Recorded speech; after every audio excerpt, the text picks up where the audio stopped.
میرے نبی نے فرمایا جس نے نماز قائم کی اس نے دین قائم کیا، اور جس نے نماز گرا دی اس نے دین کو گرا دی۔ صحابہ کرام سے پوچھا گیا، صحابہ تمہیں کیسے پتہ چلتا تھا کہ کون سا شخص مومن ہے اور کون سا شخص کافر ہے؟ مومن اور کافر کے درمیان فرق کیسے کرتے تھے تم لوگ؟ صحابہ کرام کہنے لگے، فرمانے لگے کہ ہم فرق نماز سے کیا کرتے تھے۔ مومن اور کافر کے درمیان جو فرق ہے نا وہ نماز سے کیا کرتے تھے۔ جو شخص نماز پڑھتا تھا ہم سمجھ جاتے تھے یہ مومن ہے اس لیے تو نماز پڑھتا ہے، اور جو شخص نماز نہیں پڑھتا تھا ہم سمجھ جاتے تھے یہ کافر ہے اس لیے تو نماز نہیں پڑھتا۔ ہائے قیامت کا دن ہوگا، نفسا نفسی کا عالم ہوگا، ہر بندہ ہائے ہائے کی پکار رہا ہوگا۔ اس دن میرا اللہ فرمائے گا مجھے سجدہ کرو، یہ سنتے ہی سب لوگ سجدے میں گر جائیں گے۔ حافظ، قاری، علامہ، فہامہ، مفتی، غوث، کتب، ابدال، صحابی، تابی، نبی، رسول، پیغمبر سب کے سب سجدے میں گر جائیں گے، مگر ایک بندہ سجدے میں نہیں گر پائے گا، ایک شخص سجدہ نہیں کر سکے گا۔ یہ وہ ہوگا، یہ وہ بدبخت انسان ہوگا، یہ وہ بدبخت شخص ہوگا جو دنیا میں نماز نہیں پڑھتا ہوگا، جس نے دنیا میں اللہ کو سجدہ نہیں کیا ہوگا، یہ بے نمازی انسان ہوگا۔ سجدہ کرنے کی کوشش بھی کرے گا، کوشش کرے گا، دیکھے گا سب نے سجدہ کیا ہو، سب سجدے میں گرے پڑے، مگر خود سجدہ نہیں کر سکتا، اکیلا کھڑا ہے، سب سجدے میں یہ اکیلا کھڑا ہے، سجدہ نہیں کر سکتا۔ اب یہ سجدہ کرنے کی کوشش کرے گا، اکڑ جائے گا، سجدہ نہیں کر پائے گا، بے نمازی انسان۔ پھر جس صف میں فرعون کھڑا ہوگا، جس صف میں نمرود کھڑا ہوگا، جس صف میں حامان کھڑا ہوگا، جس صف میں قارون کھڑا ہوگا، اس بے نمازی کو اسی صف میں کھڑا کر دیا جائے گا۔ جوانوں، ہم میں سے کوئی شخص یہ گوارا کرتا ہے کہ وہ قیامت کے دن فرعون کے ساتھ کھڑا ہو؟ تم میں سے، ہم میں سے کوئی شخص یہ گوارا کرتا ہے کہ قیامت کے دن وہ نمرود کے ساتھ، حامان کے ساتھ، اس شخص کو قارون کے ساتھ کھڑا کر دیا جائے؟ باقی کوئی گوارا کرے نہ کرے، مومن تو ہرگز گوارا نہیں کرے۔ نہیں، ہم میں سے کوئی بھی یہ گوارا نہیں کرے گا کہ قیامت کے دن اسے فرعون کے ساتھ کھڑا کر دیا جائے۔ جس صف میں فرعون کھڑا ہو، حامان کھڑا ہو، قارون کھڑا ہو، اسی صف میں کسی بھی شخص کو کھڑا کر دیا جائے، ہم میں سے کوئی گوارا نہیں کرے گا۔ جب رات کا دوسرا پہر آتا ہے، جب تم نرم بستروں میں، گرم بستروں پہ لیٹے ہوئے ہوتے ہو، مزے کی سانسیں لے رہے ہوتے ہو، مزے کی نیند کر رہے ہوتے ہو، غفلت کی نیند میں مبتلا ہوتے ہو، اس وقت پتہ ہے یہ جو اونٹ ہے، اونٹ یہ اللہ تعالیٰ کی بارگاہ میں شکر کرتا ہے، مالک تیرا لاکھ شکر ہے، تیرا لاکھ شکر ہے، میں جتنا شکر کروں اتنا ہی کم ہے کہ تو نے مجھے گدھا نہیں بنا۔ مالک تیرا لاکھ شکر ہے تو نے مجھے گدھا نہیں بنا۔ اور گدھا رات کے دوسرے پہر عرض کرتا ہے، مالک تیرا لاکھ شکر ہے تو نے مجھے گدھا تو بنایا ہے، تو نے مجھے کتا نہیں بنا، میں گدھا تو ہوں، کتا نہیں ہوں، تیرے لاکھ شکر ہے۔ جب رات کا دوسرا پہر آتا ہے تو یہی کتا مالک کے آگے عرضی کرتا ہے، مالک تیرا لاکھ شکر ہے تو نے مجھے کتا تو بنایا ہے، خنزیر نہیں بنایا۔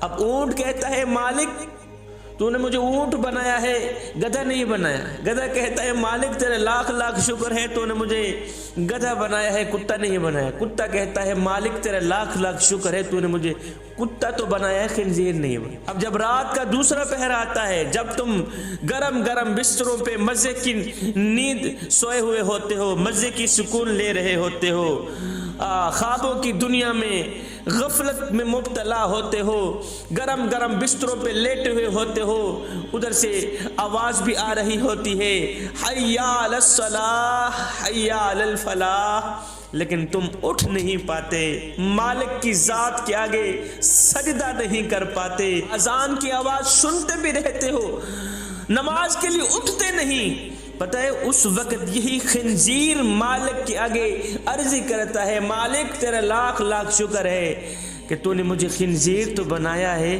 بے نمازی انسان نہیں بنا۔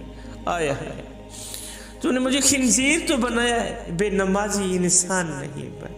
آئے میرے آقا علیہ الصلوۃ والسلام سے پوچھا گیا، حضور ہمیں کیسے پتہ چلے گا کہ ہماری آج کی نماز پڑھی قبول ہوئی ہے یا نہیں؟ ہم نے یہ جو فجر کی نماز پڑھی، ہم نے یہ جو ظہر کی نماز پڑھی، عصر مغرب عشاء کی نماز پڑھی ہے، آقا ہمیں کیسے پتہ چلے گا کہ ہماری نماز قبول ہوئی بھی ہے یا نہیں ہوئی؟ میرے کریم نبی نے فرمایا، صحابی جب اگلی نماز پڑھنے کا دل کرے تو پکا یقین کر لینا پچھلی نماز قبول ہو ہی گئی۔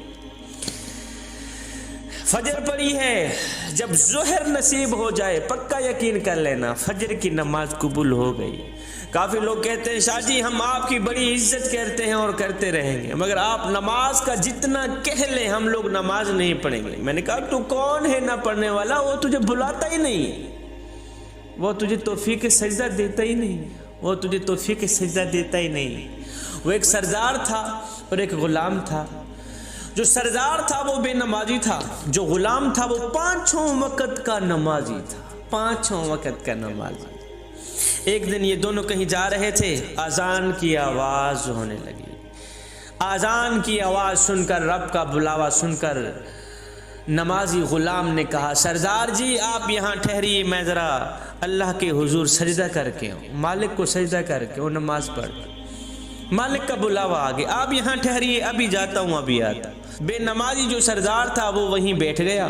اب یہ غلام گیا مسجد میں، اس نے وضو کیا، وضو کرنے کے بعد مسجد میں گیا، اچھے انداز سے اچھے طریقے سے اس نے نماز ادا کی، مالک کو سجدہ کیا، مالک کا شکریہ ادا کیا۔ اس کے بعد اس نے قرآن مجید کھولا، پڑھنے بیٹھ گئے، قرآن مجید پڑھنے بیٹھ گئے۔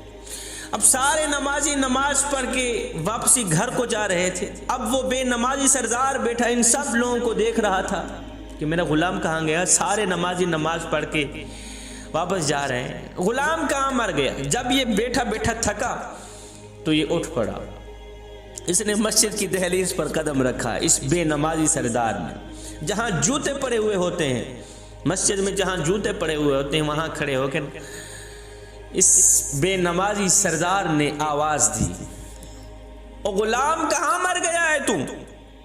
سارے نمازی نماز پڑھ کے واپسی کو جا رہے ہیں اور تو ابھی اندر مرا بیٹا ہے، کہاں مر گیا؟ جلدی باہر نکل، کہاں مر گیا؟ جلدی باہر نکل، ہم نے آگے کافی سفر کرنا ہے۔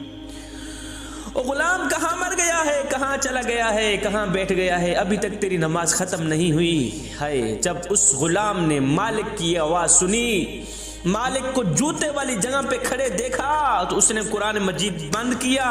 بند کرتے ہوئے اس نے کہا، سردار جی میں کیا کروں؟ جو خدا تجھے مسجد کے اندر نہیں آنے دیتا وہی خدا مجھے مسجد سے باہر نہیں جانے دیتا۔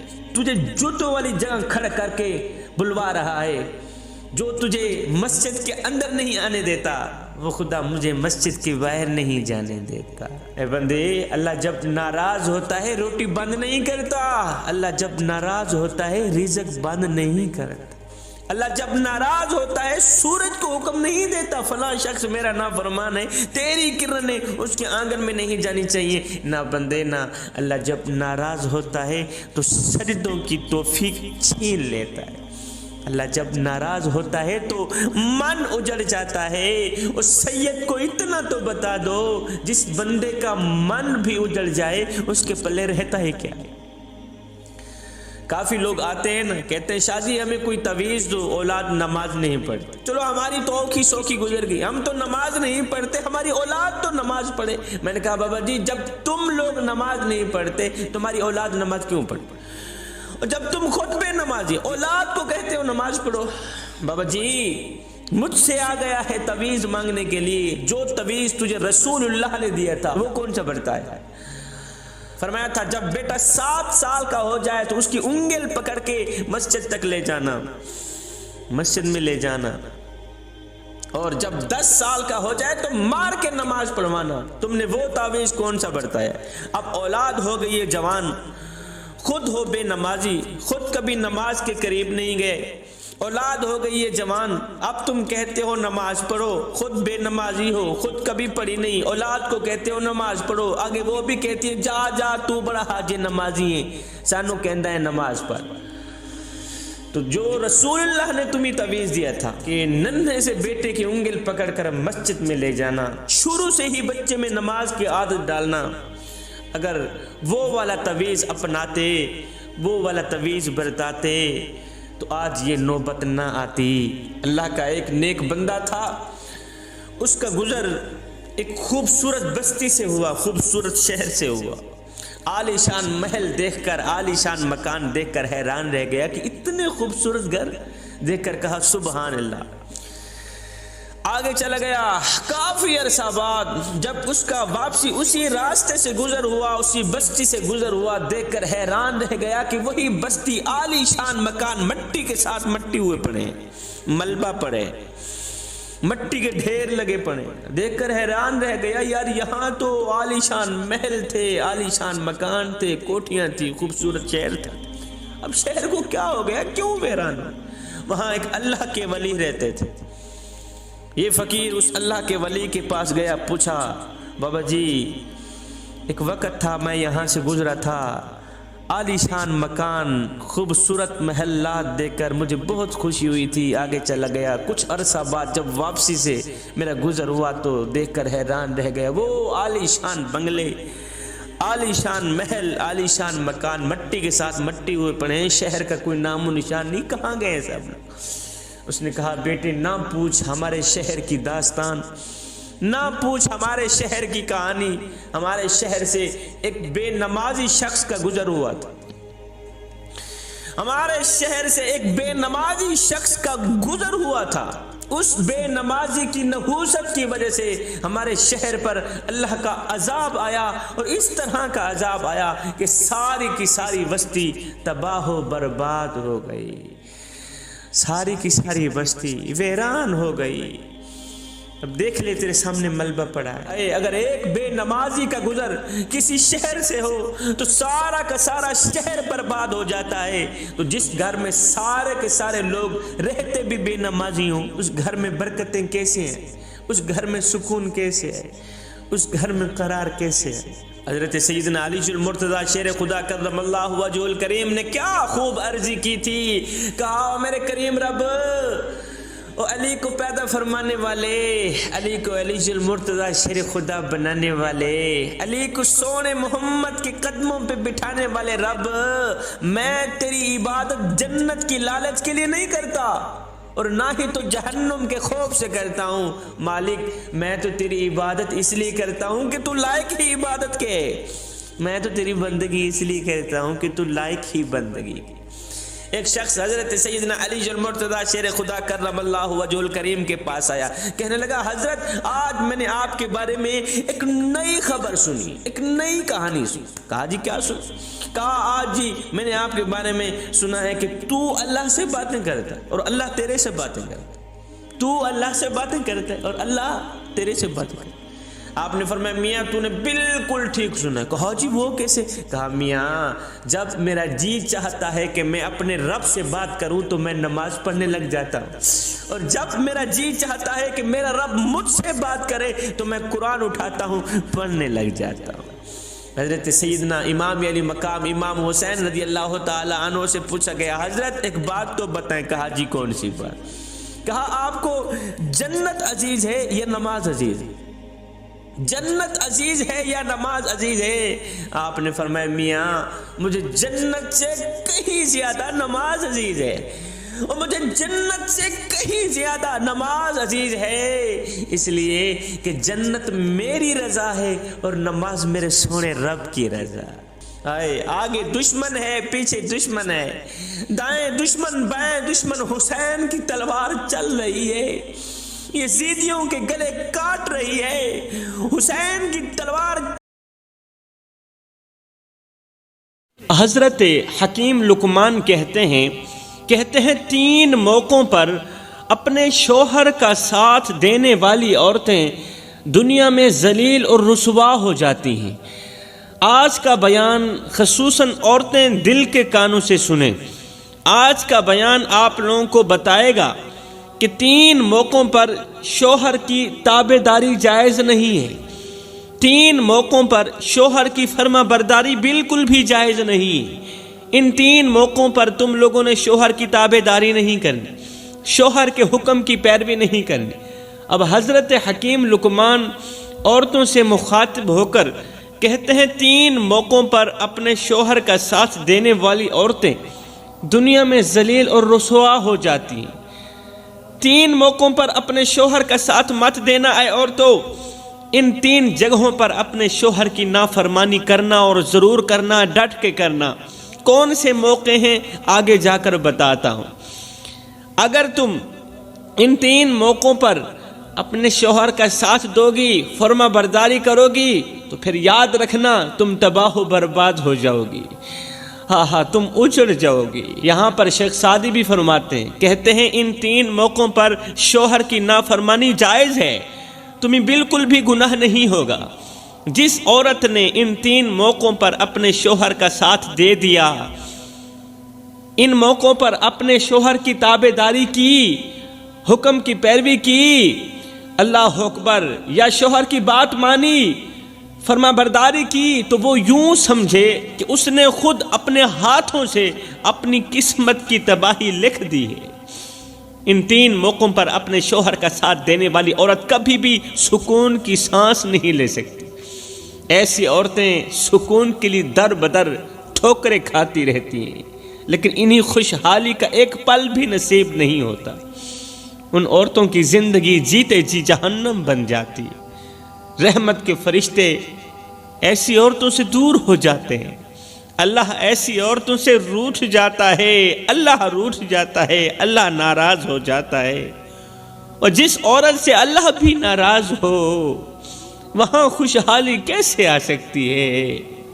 جس گھر میں اللہ تعالیٰ کی ناپسندیدہ عورت رہتی ہو، جس گھر میں اللہ تعالیٰ کا ناپسندیدہ بندہ رہتا ہو، اس گھر میں خوشحالی کیسے آ سکتی ہے؟ اس گھر میں رحمت کے فرشتے کیسے آ سکتے ہیں؟ اس گھر میں رزق میں برکت ڈالنے والے فرشتے کیسے آ سکتے ہیں؟ میرے بھائیوں اور میری بہنوں، سب کچھ کرنا، اللہ کو ناراض مت ہونے دینا۔ دنیا ناراض ہو جائے کوئی بات نہیں، ساری دنیا خفا ہو جائے کوئی بات نہیں، اللہ ہرگز ناراض نہیں ہونا چاہیے، اللہ راضی ہونا چاہیے، اللہ راضی رہنا چاہیے۔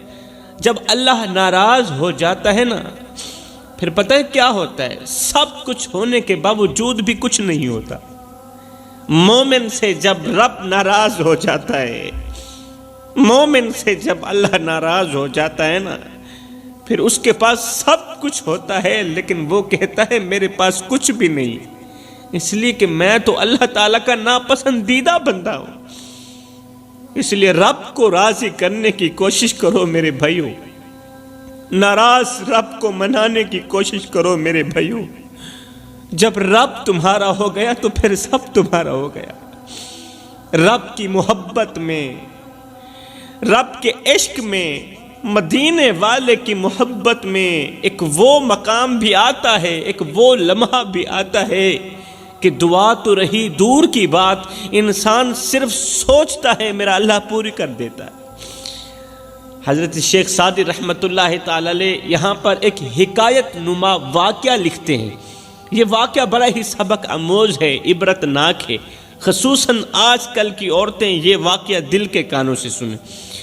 کہتے ہیں کہ حضرت سیدنا عیسیٰ علیہ السلام کے دور میں ایک عورت تھی جس کا شوہر فوت ہو چکا تھا۔ عیسیٰ علیہ السلام کا زمانہ ہے، آپ کے زمانے میں ایک عورت رہتی تھی جس کا شوہر انتقال کر چکا تھا۔ اس کی زندگی کا معمول کچھ عجیب سا تھا، عورت کی زندگی کا معمول کچھ حیران کن تھا۔ وہ روزانہ صبح سویرے اپنے گھر سے نکلتی اور قریب کے قبرستان جا کر ایک قبر پر 3 جوتے مارتی تھی۔ یہ عورت روزانہ اپنے گھر سے نکلتی، ساتھ ہی ایک قبرستان تھا، قبرستان کے اندر جا کر ایک قبر پر 3 چھتر مارتی تھی۔ 3 جوتے مارتی تھی، جوتے مار کر وہ خاموشی سے واپس اپنے گھر آ جاتی تھی۔ یہ کام وہ صرف صبح ہی نہیں کرتی تھی، شام کے وقت بھی یہ کام کرتی تھی۔ شام کو بھی وہ اسی قبر پر جا کر 3 چھتر مارتی، 3 جوتے مارتی اور پھر گھر لوٹ جاتی۔ یہ سب وہ بغیر کسی وقفے کے روزانہ کرتی تھی، جیسے یہ اس کی زندگی کا ایک اہم حصہ بن گیا۔ یہ کام اس کی زندگی کا ایک اہم حصہ بن چکا تھا۔ بستی کے لوگ اسے قبرستان کی طرف آتے جاتے دیکھتے تھے، لیکن وہ یہ سمجھتے تھے کہ یہ عورت اپنے شوہر کی قبر پر مغفرت کی دعا مانگنے جاتی ہے، لیکن اس کے اس عمل کی حقیقت کسی کو بھی معلوم نہیں تھی۔ کسی کو بھی پتہ نہیں تھا کہ یہ عورت کس مقصد کے لیے قبرستان جاتی، اور نہ ہی تو کسی نے یہ جاننے کی کوشش کی کہ وہ روزانہ یہ سب کچھ کیوں کرتی ہے۔ وقت گزرتا گیا اور وہ عورت اپنے معمول کے مطابق روزانہ صبح و شام قبرستان جا کر اسی قبر پر جوتے مارنے کا کام کرتی رہی۔ یہ عمل تو ایک گھٹیا اور ناقابل فہم تھا، لیکن 10 سال مسلسل ہو گئے تھے یہ کام کرتے کرتے۔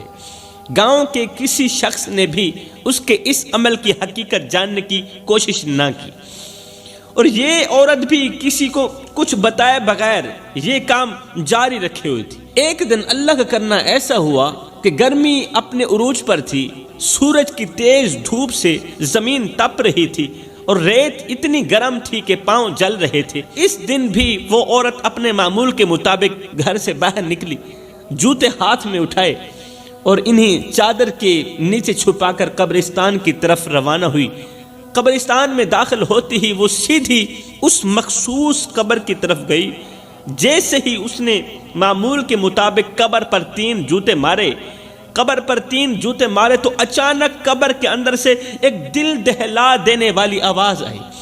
اچانک قبر کے اندر سے رونے کی آواز آئی کہ مجھے بچاؤ، میں بہت بڑے عذاب میں مبتلا ہوں۔ ہائے! یہ آواز سن کر وہ عورت چونک گئی، وہ حیران رہ گئی کہ اس سے پہلے تو اس طرح کا واقعہ پیش نہیں آیا تھا۔ 10 سال ہو گئے مجھے جوتے مارتے مارتے، اس سے پہلے تو اس طرح کا واقعہ پیش نہیں آیا تھا۔ لیکن اس عورت کے ہاتھ اور دل اب پتھر بن چکے تھے، اس کا دل بھی پتھر بن چکا تھا اور ہاتھ بھی پتھر بن چکے تھے۔ جوانو، اپنے دل کو بھی پتھر نہ بننے دینا اور اپنے ہاتھوں کو بھی پتھروں سے بچانا۔ یہ ہاتھ پتھر نہیں بننے چاہیے، یہ دل پتھر نہیں بننا چاہیے۔ جب یہ دل پتھر ہو جاتا ہے نا، ایسے سمجھو تم اللہ تعالیٰ کی ناراضگی کے بالکل قریب ہو گئے ہو۔ دلوں کو پتھر نہیں بننے دینا، دلوں کو نرم رکھنا ہے، کیونکہ جس دل کے اندر اللہ کی محبت ہوتی ہے نا، وہ دل پتھر دل نہیں ہوتے، وہ دل موم دل ہوتے ہیں، وہ دل نرم دل ہوتے ہیں۔ ان دلوں کے اندر رحم کوٹ کوٹ کے بھرا گیا ہوتا ہے۔ رسول کریم صلی اللہ علیہ وسلم سے پوچھا گیا، یا رسول اللہ، اگر دل پتھر بن جائیں، اگر ہمارے دل پتھر ہو جائیں تو ان پتھر دلوں کو نرم کرنے کا کوئی نسخہ بتا دیں۔ میرے رسول کریم صلی اللہ علیہ وسلم نے فرمایا، اگر تمہارے دل پتھر بن جائیں تو ان پتھر دلوں کو نرم کرنے کا ایک ہی نسخہ ہے، وہ ہے مسکینوں کو کھانا کھلانا، مسکینوں کو کھانا کھلانا اور یتیموں کے سروں پر شفقت بھرا ہاتھ رکھنا۔ اللہ اکبر! اب اس عورت کا دل پتھر بن چکا تھا۔ جیسے ہی قبر کے اندر سے رونے کی آواز آئی تو وہ تھوڑی ڈری، پھر خاموشی سے قبر سے پیچھے ہٹ گئی۔ اب دوسری طرف اللہ کی حکمت سے عین اسی وقت حضرت سیدنا عیسیٰ علیہ السلام کا اسی قبرستان سے گزر ہوا، اسی قبرستان سے گزر ہوا جس قبرستان میں کھڑی عورت ایک قبر پر جوتے مار رہی تھی۔ حضرت عیسیٰ علیہ السلام برگزیدہ نبی تھے اللہ کے، جنہیں مردوں کو زندہ کرنے، بیماروں کو شفا دینے اور نابیناؤں کو بینائی عطا کرنے کا معجزہ عطا کیا گیا تھا۔ حضرت عیسیٰ علیہ السلام ایک طویل سفر پر تھے، کہیں جا رہے تھے، تھکن کی شدت محسوس کر رہے تھے۔ جب آپ قبرستان کے قریب پہنچے تو آپ نے سوچا کہ کیوں نہ اس قبرستان کے درخت کے نیچے تھوڑی دیر کے لیے آرام نہ کروں۔ یہ جو بہت بڑا درخت کھڑا ہے، اس کے نیچے تھوڑی دیر کے لیے سکون کی سانس لے لیتا ہوں، پھر اپنی منزل کو روانہ ہو جاؤں۔ پھر اپنی منزل کی طرف روانہ ہو جاؤں گا، یہ سوچ کر آپ ایک درخت کے سائے میں بیٹھ گئے۔ اتنے میں حضرت عیسیٰ علیہ السلام کی نظر اس عورت پر پڑی جو قبرستان کے اندر ایک قبر کے پاس کھڑی تھی، قبرستان کے اندر ایک مخصوص قبر کے پاس کھڑی تھی۔ آپ نے کیا دیکھا کہ وہ عورت معمول کے مطابق اس قبر پر 3 جوتے مار رہی ہے۔ آپ نے اپنی آنکھوں سے دیکھا کہ قبرستان کے اندر ایک مخصوص قبر کے اوپر ایک عورت کھڑی ہے، اس کے ہاتھ میں جوتا ہے اور وہ قبر پر 3 جوتے مار رہی۔ یہ منظر دیکھ کر حضرت عیسیٰ علیہ السلام حیرت میں پڑ گئے۔ آپ سوچنے لگے کہ یہ کیسے ممکن ہے کہ کوئی عورت کسی کی قبر پر جوتے مارے اور اسے ذرا بھی رحم نہ آئے، اتنا بڑا گناہ کرے اور عورت کو ذرا بھی رحم نہ آئے۔ حضرت عیسیٰ علیہ السلام کچھ دیر وہیں کھڑے رہے اور یہ دیکھتے رہے، اس عمل کو بغور دیکھتے رہے۔ آپ کے دل میں عجیب سے خیالات آ رہے تھے، عجیب سے خیالات آ رہے تھے۔ یہ کیسی بے حسی ہے؟ کیا اسے احساس تک نہیں کہ مرنے والوں کے ساتھ اس طرح کا سلوک نہیں کیا جاتا؟ مرنے والا جتنا بڑا دشمن ہو لیکن اس طرح کا سلوک نہیں کیا جاتا۔ یہ کس طرح کی عورت ہے جو اپنی انسانیت کو بھول چکی ہے؟ حضرت عیسیٰ علیہ السلام کے قدم خود بخود اس عورت کی طرف بڑھنے لگے۔ اب حضرت عیسیٰ علیہ السلام بیٹھے نہیں، اس عورت کی طرف بڑھنے لگے۔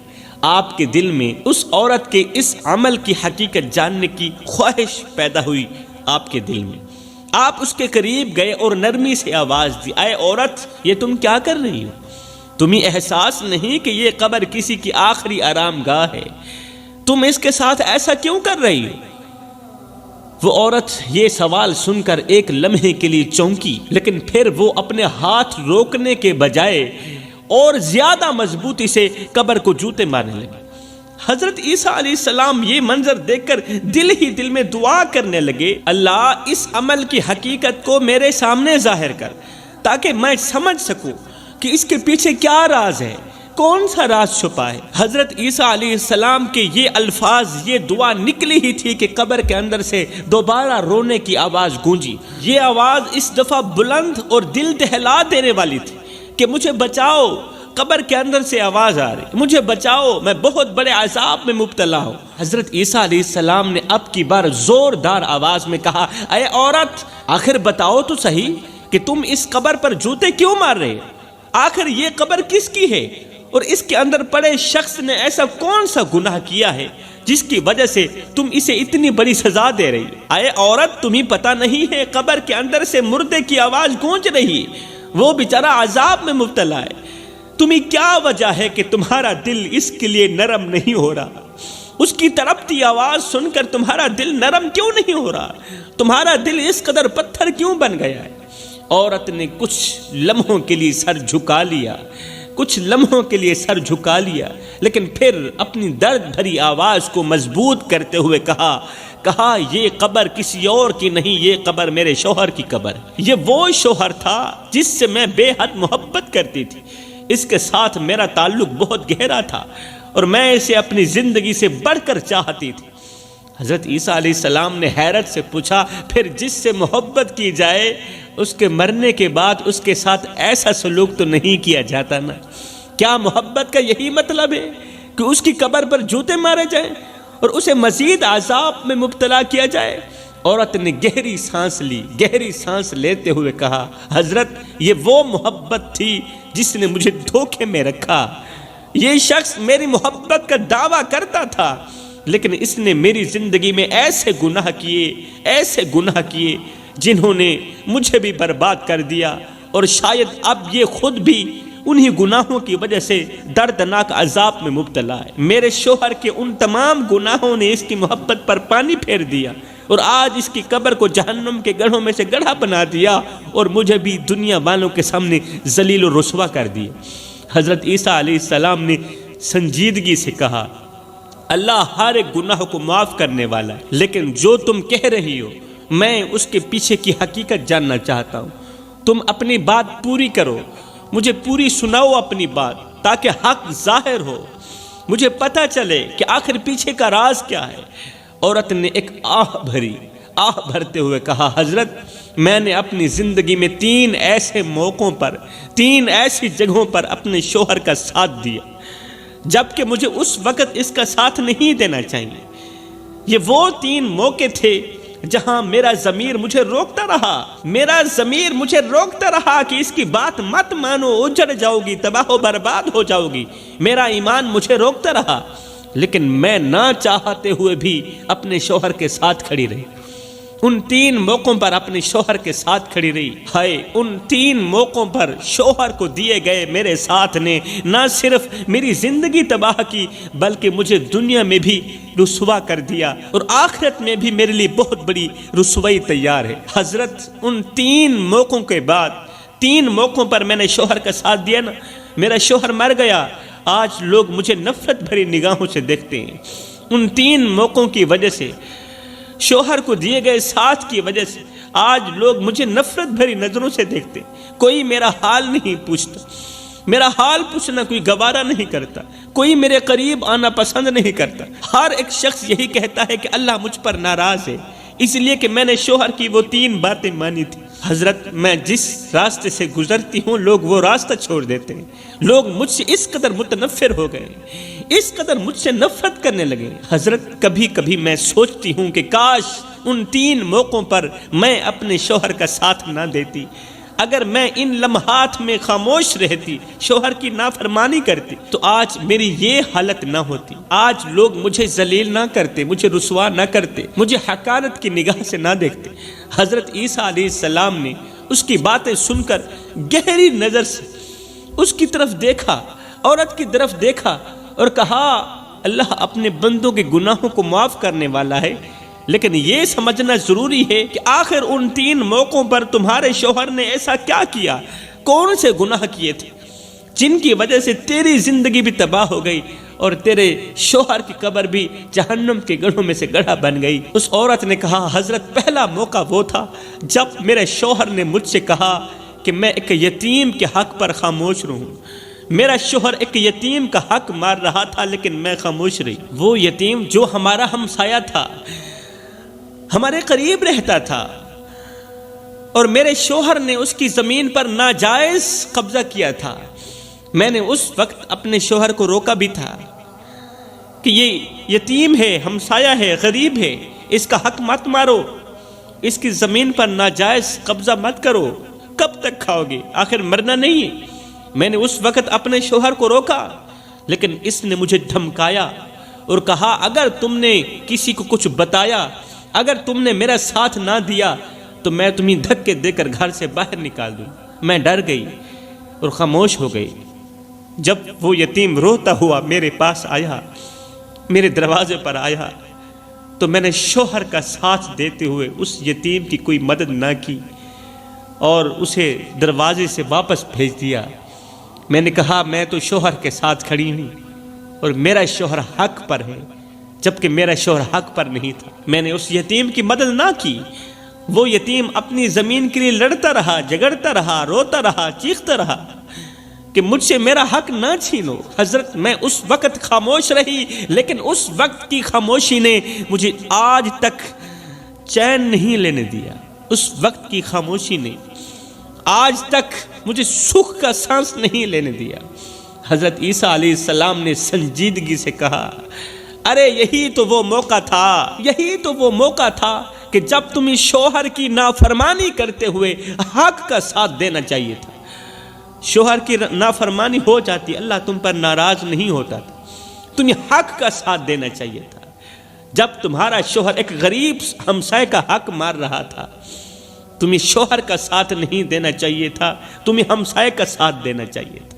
اللہ اکبر۔ عورت نے لرزتے ہوئے کہا، دوسرا موقع وہ تھا جب میرے شوہر نے مجبور کیا کہ میں اپنی سگی بہن کو اس کی نفسانی خواہشات کے لیے استعمال کروں۔ معاذ اللہ ثم معاذ اللہ۔ کتنے لوگ ہیں جو اس قدر گر چکے ہیں، اس قدر گر چکے ہیں، حالانکہ جو سالی کا رشتہ ہے، سالی دوسری بہن ہے، سالی اسلام میں بہن ہے، لیکن بہن کے ساتھ بھی وہ کچھ کرنا جو ایک بیوی کے ساتھ کیا جاتا ہے، بتاؤ ایسے شخص پر اللہ تعالیٰ کی لعنت نہیں پڑتی؟ ایسا شخص جب ایک بہن کے ساتھ گناہ کرنے کے بعد غسل کرتا ہے نا، تو اس کے جسم کے اوپر گیا غسل کے پانی کا ایک ایک قطرہ اس پر لعنت کرتا ہے، اس کے جسم کا ایک ایک بال اسے لعنت کرتا ہے۔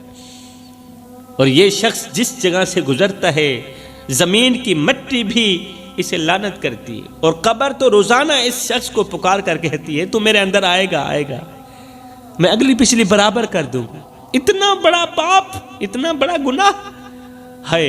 حضرت میرا دل یہ سب کرنے کو ہرگز قبول نہیں کرتا تھا، لیکن وہ مجھے دھمکاتا تھا کہ اگر میں نے اس کا کہا نہ مانا تو وہ مجھے چھوڑ دے گا، مجھے طلاق دے دے گا، اور میرے بچوں کو بھی مجھ سے چھین لے گا، بچوں کو ملنے نہیں دے گا۔ عورت نے اپنی لرزتی ہوئی آواز میں کہا، میں نے اپنی بہن کو دھوکے سے گھر بلایا، دھوکے سے گھر بلایا، اس کے ساتھ وہ کچھ کیا جو ایک دشمن کے ساتھ بھی نہیں کیا جاتا۔ اللہ اکبر، میں نے زبردستی سے اسے گناہ پر آمادہ کیا۔ میرا شوہر مر گیا لیکن آج وہ بہن میری شکل تک دیکھنا گوارا نہیں کرتی۔ شوہر مر گیا ہے، آج میری وہ بہن میری شکل تک دیکھنا گوارا نہیں کرتی، اس لیے کہ حرام کا انجام یہی ہوتا ہے۔ عورت نے تیسرے موقع کا ذکر کرتے ہوئے روتے ہوئے کہا، حضرت تیسرا موقع وہ تھا جب میرے شوہر نے مجھے مجبور کیا کہ میں اپنے والدین کے حق میں جھوٹ بولوں۔ میں ایک عورت اپنے والدین کے حق میں جھوٹ بولوں اور والدین کے خلاف کھڑی ہو جاؤں۔ میرے والدین بوڑھے اور ضعیف تھے لیکن وہ مجھے بہت چاہتے تھے، مجھ سے بہت محبت کرتے تھے۔ ایک دن میرے شوہر نے مجھ سے کہا کہ تمہارے والدین مجھے اچھے نہیں لگتے، اگر تم نے ان کے حق میں بات کی تو میں تمہیں ہمیشہ کے لیے چھوڑ دوں گا۔ حضرت میں اپنے والدین سے بہت محبت کرتی تھی، ماں باپ سے بہت پیار کرتی تھی، لیکن اس وقت میں شوہر کے دباؤ کے آگے جھک گئی، اپنا سر جھکا دیا۔ جب میرے غریب والدین نے مدد کے لیے میری طرف دیکھا، میری ماں نے مدد کے لیے میری طرف دیکھا، میرے باپ نے مدد کے لیے میری طرف دیکھا، تو میں نے ان کی طرف سے منہ موڑ لیا، اپنے شوہر کا ساتھ دیا، جبکہ اس وقت مجھے شوہر کا ساتھ نہیں دینا چاہیے تھا۔ میرے ماں باپ میرے سامنے روتے رہے، فریادیں کرتے رہے، لیکن شوہر کا ساتھ دیتے ہوئے، ماں باپ کو چھوڑتے ہوئے مجھے ذرا بھی رحم نہ آیا۔ حضرت میرے والدین میرا آسرا تھے، لیکن میں نے ان کا حق ادا نہ کیا، ماں باپ کا حق ادا نہ کیا۔ ان کے ساتھ جو میرے شوہر نے زیادتی کی، ان کا حق مارا، اس کی گواہ میں خود ہوں، اور آج میرے مظلوم ماں باپ کی ناراضگی نے میرے شوہر کی قبر کے اندر جہنم کی آگ بھڑکا دی اور میری زندگی عذاب بنا دی۔ حضرت عیسیٰ علیہ السلام نے گہرے افسوس کے ساتھ فرمایا، اے نادان عورت، کیا تو نہیں جانتی تھی کہ ان 3 موقعوں پر شوہر کی نافرمانی جائز تھی؟ ان 3 موقعوں پر تو شوہر کی بات ہرگز نہ مانتی، شوہر کی نافرمانی کرتی۔ ایسی نافرمانی پر اللہ تعالیٰ ناراض نہیں ہوتا، اللہ خوش ہوتا ہے۔ اللہ اکبر۔ جب تیرا شوہر کہہ رہا تھا کہ میں ایک بہن کے ساتھ گناہ کرنا چاہتا ہوں، تو میرا ساتھ دے، اس ناپاک کام میں بھی تو نے شوہر کا ساتھ دیا۔ جب تیرا شوہر کسی غریب ہمسائے کا اور یتیم کا حق مار رہا تھا اور اس نے تجھ سے مشورہ کیا، اس ناپاک کام میں بھی تو نے اس کا ساتھ دیا۔ ہائے کاش کہ تیرا شوہر یہ 3 بہت بڑے گناہ دنیا میں نہ کرتا، آج اس کی قبر جہنم کے گڑھوں میں سے گڑھا نہ بنتی، آج اس طرح قبر کے اندر چیخو پکار نہ کر رہا ہوتا۔ اے عورت، تو اسے چھتر مارنا چھوڑ دے، اسے مزید تکلیف دینا چھوڑ دے۔ پہلی بات تو یہ ہے کہ تو اپنے شوہر کو معاف کر دے، کیونکہ معاف کرنے والوں کو اللہ تعالیٰ بہت زیادہ پسند کرتا ہے۔ اگر معاف نہیں کرتی، نفرت ہی کر بیٹھی ہے، تو پھر بہتر ہے اس راستے پر نہ آیا کرو جس راستے پر تیرا شوہر رہتا ہے۔ شوہر کی قبر پر آ کر اس طرح کے گھٹیا کام نہ کیا کرو۔ تو حضرت شیخ سعدی فرماتے ہیں، سب کچھ کرنا، ان 3 موقعوں پر اپنے شوہر کا ساتھ نہ دینا، بالکل بھی نہ دینا۔ اگر دو گی تو یاد رکھنا تم تباہ و برباد ہو جاؤ گی، تم اجڑ جاؤ گے۔ اور آج کل کے مردوں کو بھی چاہیے، یہ 3 گناہ بہت بڑے گناہ ہیں، یہ 3 وہ گناہ ہیں جو انسان